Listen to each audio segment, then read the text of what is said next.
है मुझसे कोई स्मार्ट? बताओ खुद। 2-3 हजार गाड़ी देख चुके हैं। कितना टाइम लग गया? अरे साइकिल चलाते नहीं खे वही से चलाई कुआं दुखाता का करिए माई।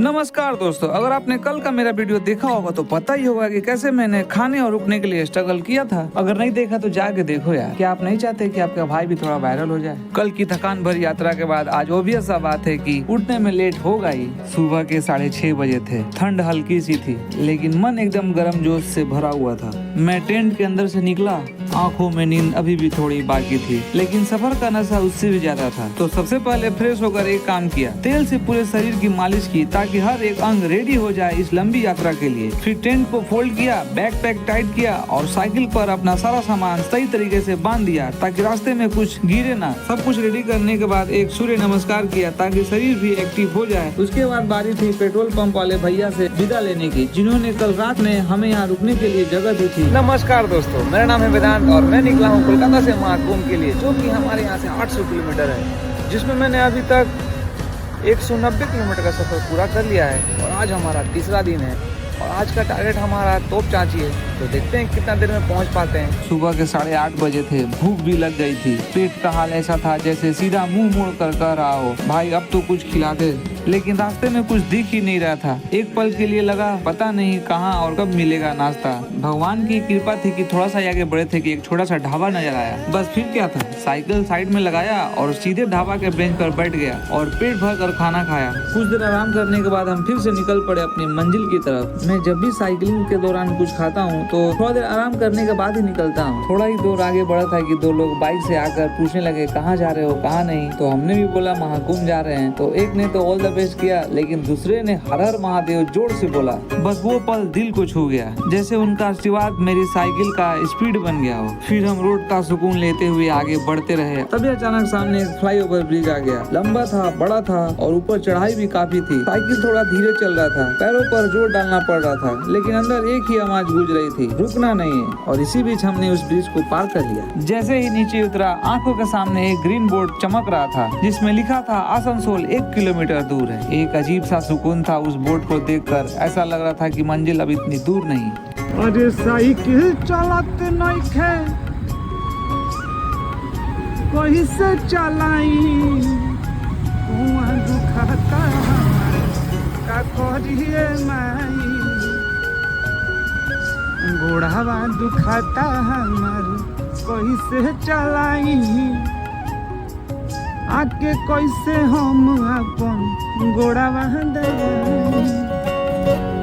थोड़ा ही आगे बढ़ा तो सामने आसपास छोटे छोटे पहाड़ दिखने लगे थे। मन ही मन सोच रहा था कि सफर का मजा तो अब आगे आने वाला है। वैसे ही सामने एक और फ्लाईओवर आ गया जिसके पास में एक बड़ा सा पहाड़ खड़ा था। ऐसा लग रहा था वो मेरी हिम्मत को आजमा रहा हो। कैसे भी करके धीरे धीरे उस फ्लाईओवर को पार कर लिया और सामने प्रकृति का आनंद लेते हुए आगे बढ़ते चले गए। आगे बढ़ रहे थे कि तभी सामने एक बोर्ड दिखा जिस पर लिखा था welcome to Jharkhand, Bengal border end. ये पढ़कर एक ही ख्याल आया कि एक स्टेट पार कर लिया, अब पीछे मुड़कर नहीं देखना है। उसके थोड़ी दूर पर एक ब्रिज आया जिसके नीचे एक नदी बह रही थी और आसपास चारों तरफ पहाड़ों का घेरा था।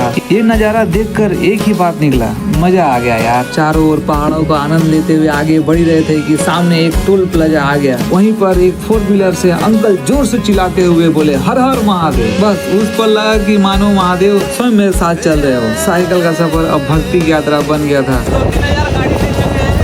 जो महाकुंभ जा रहा है, उम्मीद करते हैं कि बहुत ज्यादा भीड़ होगा वहाँ पे। सुबह से निकले हुए काफी वक्त हो चुका था। अब तक हम 40 से 50 किलोमीटर साइकिल चला चुके थे। धूप अपनी पूरी ताकत से चमक रही थी। आसपास पेड़ तो थे लेकिन वो भी धूप से बचाने के लायक नहीं थे। हम बिना रुके बस पेडलों को चलाते रहे और तभी दूर एक चिमनी से धुआं निकलता हुआ दिखा। लग रहा था जैसे उस धुएं के साथ हमारी थकान भी हवा में घुल रही हो। दिल ने कहा थोड़ा और चलो, लेकिन पेट ने मना कर दिया। तेज भूख लग चुकी थी। तभी नजर पड़ी एक छोटी सी ढाबा पर। बस क्या था, रुक गए, कुछ गर्म गर्म रोटी सब्जी खाई और 3 घंटे जम के आराम लिया। नमस्कार दोस्तों, मेरा नाम है वेदांत और मैं निकला हूँ कोलकाता से महाकुंभ के लिए, जो कि हमारे यहाँ से 800 किलोमीटर है। और अभी तक मैंने 250 किलोमीटर का सफर पूरा कर लिया है। और अभी मैं दोपहर में एक पंजाबी ढाबा में रुका था और थोड़ा खाना वाना खाकर और थोड़ा देर रेस्ट करने के बाद शाम के 4:30 बजे फिर से निकला हूँ तो चाची के लिए, जो कि यहाँ से 45 किलोमीटर दूर है।